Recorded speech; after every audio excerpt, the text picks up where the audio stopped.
La première question que nous devons nous poser à nous-mêmes est: sommes-nous réellement désireux de voir la gloire de Dieu, selon la parole de Dieu? Il y a partout des gens qui prient avec un fardeau. Quelques-uns disent: «Oh Seigneur, envoie-nous un réveil». D'autres prient pour un renouveau dans le travail ou pour une accélération, une nouvelle vie. Mais à l'origine de tout cela, il y a une conscience commune d'un véritable échec, quelque chose qui manque. En d'autres termes, ils veulent quelque chose qu'ils n'ont pas eu. Maintenant, nous pouvons tous commencer à prier, et nous ne serons jamais exaucés en tant que groupe, car ce n'est seulement que ceux qui sont préparés à payer le prix qui peuvent travailler de cette manière.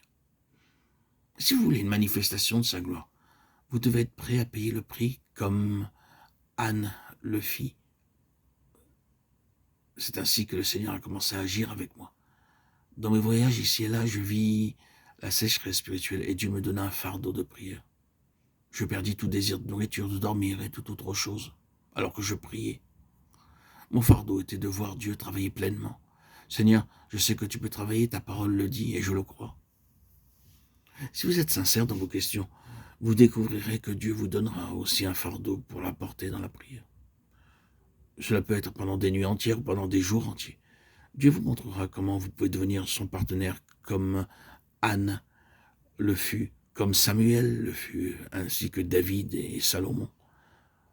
Peut-être pouvez-vous être les quatre, sinon vous devez être prêt et satisfait de partager son fardeau, quelle que soit la manière dont il vous le montre.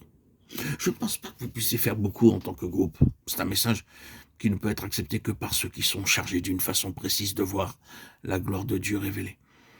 Dans tout ce que Dieu vous montre, vous devez prendre votre part. Si Dieu vous commande de passer plus de temps dans la prière, alors, par tous les moyens, faites-le. Si Dieu vous montre quelque chose de sa parole, soyez fidèle en l'accomplissant et en le partageant avec vos collaborateurs, vos associés, vos amis, votre entourage.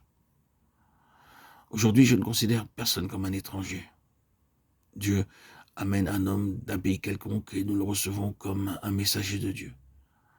Nous ne le recevons pas en tant qu'Américain ou Anglais ou Japonais. Personne ne peut établir une église.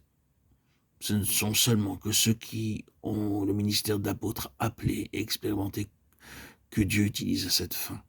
Ils peuvent être de n'importe quel pays. Dans le livre des Actes, nous voyons que Dieu a utilisé des hommes venant de différents endroits. Il n'était pas obligé de choisir des hommes de Jérusalem, d'Antioche, d'Éphèse ou de Colosse. Ceux qu'il a appelés, il les a oints pour cette tâche particulière. Ce n'est pas une question d'être du pays ou étranger.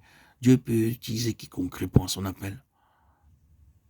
Nous pouvons prêcher ou nous pouvons enseigner, mais cela ne nous fera pas établir une église. Ce n'est pas facile.